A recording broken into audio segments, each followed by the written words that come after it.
Assalamualaikum warahmatullahi wabarakatuh. Okey, pada video kali ini saya akan menerangkan tajuk 4.0 penyata kewangan perniagaan. Okey, tapi untuk video ini saya hanya akan fokus kepada penyata pendapatan sahaja. Okey, kamu semua dah sedia maklum dalam tajuk penyata kewangan perniagaan ni kita ada 3 jenis penyata kewangan, iaitu penyata pendapatan, kunci kira-kira dan penyata aliran tunai.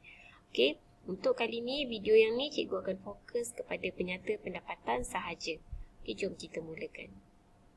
Baiklah pelajar-pelajar, pelajar-pelajar boleh rujuk buku teks, muka surat 100 dan 101.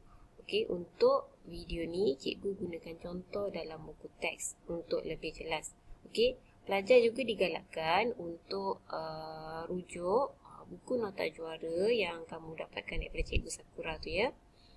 Okey, ini adalah contoh penyata pendapatan. Cikgu tunjukkan yang full dulu. Sekejap lagi cikgu akan zoom in supaya kamu nampak dengan lebih jelas. Okey? Okey, baiklah. Kalau kamu lihat, okey, ini adalah penyata pendapatan. Dia dimulakan dengan nama premis perniagaan iaitu XYZ Enterprise. Okey, dan juga namanya, nama penyata kewangan iaitu penyata pendapatan bagi tahun berakhir 31 Disember 2016. Okey. Kenapa pada tahun berakhir? Kerana pada kebiasaannya penyata pendapatan ini disediakan di hujung tempoh perakaunan. Okey, jika kamu lihat, okey, saya dah bahagikan kepada 4 bahagian. Bahagian yang pertama adalah untuk mencari jualan bersih. Okey, bahagian yang kedua untuk mencari kos belian. Bahagian yang ketiga untuk mencari untung kasar. Dan bahagian yang keempat untuk mencari untung bersih. Okey, kalau kita rujuk dalam buku teks, dia ada menerangkan tentang item-item yang ada dalam penyata pendapatan ni. Okey, tapi sekejap lagi saya akan terus masuk satu persatu semasa saya menerangkan setiap bahagian. Okey, saya akan zoom in setiap bahagian supaya kamu lebih nampak dengan jelas. Okey, para pelajar, okey, cikgu dah zoom. Okey, kita tengok bahagian satu dulu. Okey, senang je, bahagian satu senang. Okey, jualan, tolak pulangan jualan, dapat jualan bersih. 210,000 tolak 8,000, dapat 202,000.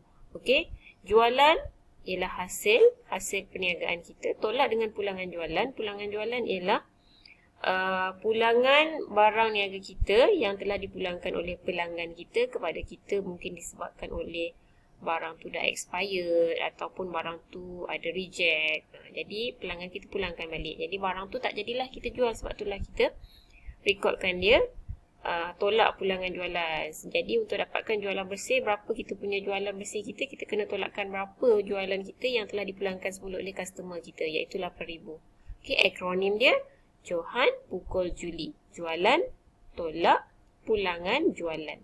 Okey, settle step yang pertama. Step yang kedua pula, kita nak cari kos belian. Okey, kita dah dapat jualan bersih dekat step yang pertama. Step yang kedua, kita nak cari kos belian. Okey, so kat sini dia punya akronim isteri bukan pakai buang. Okey, isteri bukan pakai buang. Okey, so yang atas ni kos jualan. Kos jualan ni kosong. Okey, oleh kerana langkah 2 dan langkah 3 ni, kos jualan kita akan dapat dekat langkah yang ketiga. Jadi yang itu kamu boleh abaikan saja untuk step yang kedua ni. Okey, kamu akan bermula dengan inventory awal. Okey, 50,000. Okey, inventory awal ni stok awal, stok di awal perniagaan. Okey, belian berapa banyak? Tolak dengan pulangan belian. Pulangan belian ni ialah item yang kita pulangkan semula kepada pembekal. Dia sama dengan pulangan jualan, cuma pulangan belian ni kita beli bahan mentah kita, tapi mungkin ada masalah dengan bahan mentah yang kita beli, kita tak jadi beli, kita pulangkan balik kepada pembekal kita. Okey, so pulangan belian. So belian bersih kita 107,000.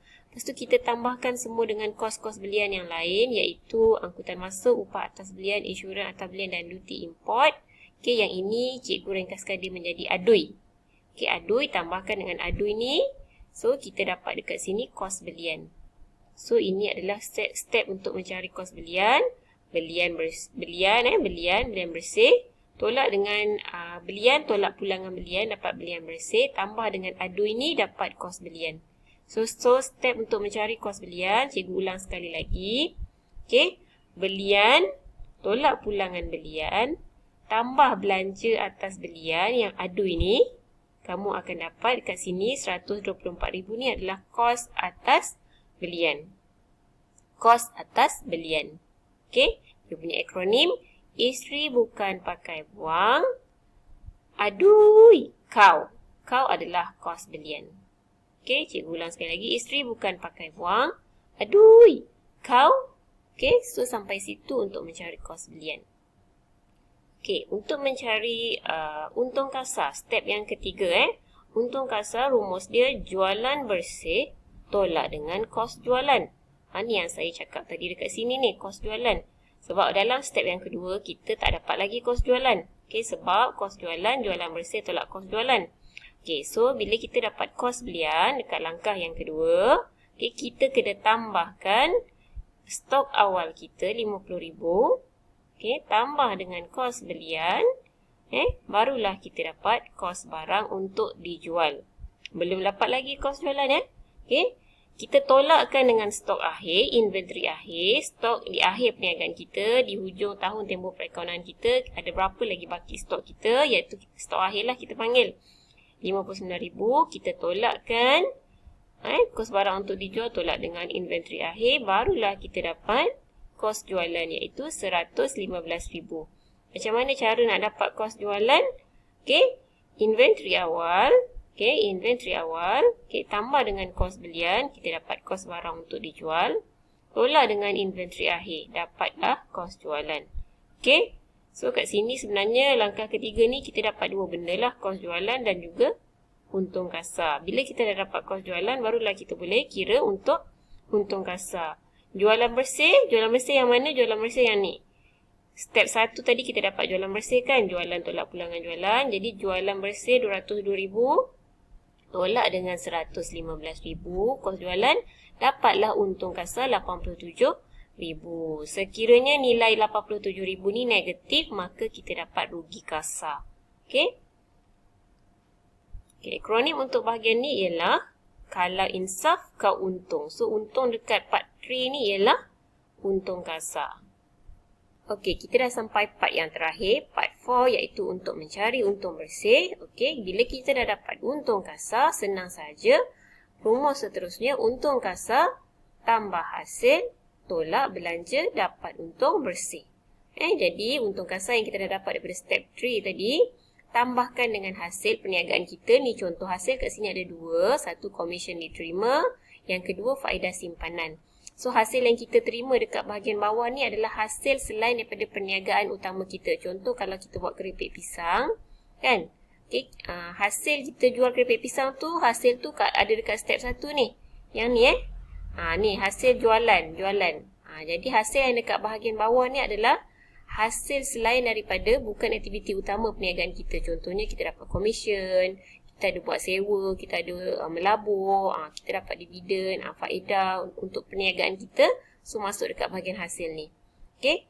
Lepas tu jumlah hasilnya 95550. Okey. Tolakkan dengan semua perbelanjaan selain daripada belian bahan mentah perniagaan kita. So apa perbelanjaan yang lain? Contohnya sewa, insurans kenderaan, insurans kebakaran untuk premis perniagaan kita, gaji pekerja. Okey, so masuk dekat bahagian belanja. Okey, so jumlahkan semua belanja dapat 21,600. Jadi kita terus tolakkan untung kasar tambah hasil 95550 tolak dengan jumlah perbelanjaan 21,600, dapatlah untung bersih 73950. Sekiranya amount untung bersih ni kamu dapat negatif, membawa maksud kamu mendapat rugi bersih. Okey, jadinya selesai saya terangkan 4 bahagian. Okey, apa kata kita cuba baca semua akronim untuk tajuk ni. Okey, pelajar, jadi kita cuba baca akronim untuk tajuk penyata pendapatan. Dia bermula dengan J. Johan pukul Juli, jualan tolak pulangan jualan, dapat jualan bersih. Isteri bukan pakai buang, adui. So isteri inventory awal, bukan belian, pakai pulangan belian, buang adalah belian bersih, dan adui, angkutan masuk. D ni sebenarnya for duty import lah, saya ubah kedudukan dia sebab nak dapatkan akronim yang cantik iaitu ADUI. D duty import, U upah atas belian dan I insurance atas belian. Okey. Kau kos belian. Okey. Kemudian kalau insaf kau untung, kalau kos barang untuk dijual, insaf adalah inventory akhir kau, kos jualan, untung kasar. So yang bawah ni senang, tambah hasil tolak belanja sama dengan untung bersih.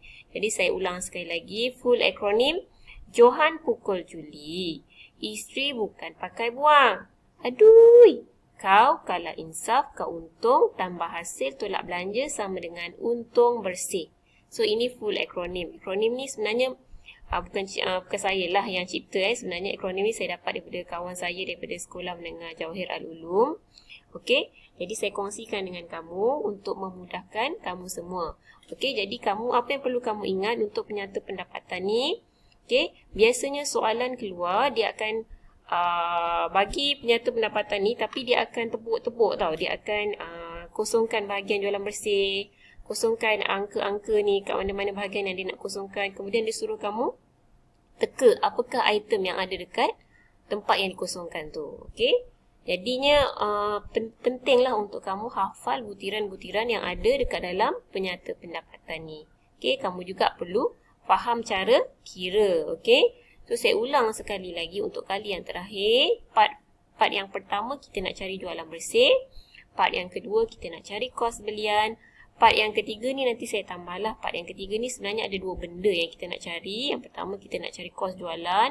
Yang kedua kita nak cari untung kasar. Okay, part yang keempat kita nak cari untung bersih. Rumus-rumus ni kena hafal. Kalau tak hafal kamu tak boleh nak menjawab. Okay, so sekian daripada saya. Itu sahaja untuk akronim penyata pendapatan. Jadi saya harap kamu semua faham dan boleh hafal akronim serta rumus yang ada dalam penyata pendapatan. Okey, yang ini saya akan share dia punya PDF dokumen dalam grup Telegram sebentar lagi. Saya nak kamu print dan tampal di mana-mana ruangan yang mudah dilihat supaya kamu dapat hafal. Okey, sesi perbincangan dan latihan kita akan sambung dalam grup Telegram. Okey, jadi sekejap lagi saya nak kamu sediakan kalkulator, okey, untuk kita buat latihan dalam buku modul A+. Okey, itu sahaja. Assalamualaikum warahmatullahi wabarakatuh.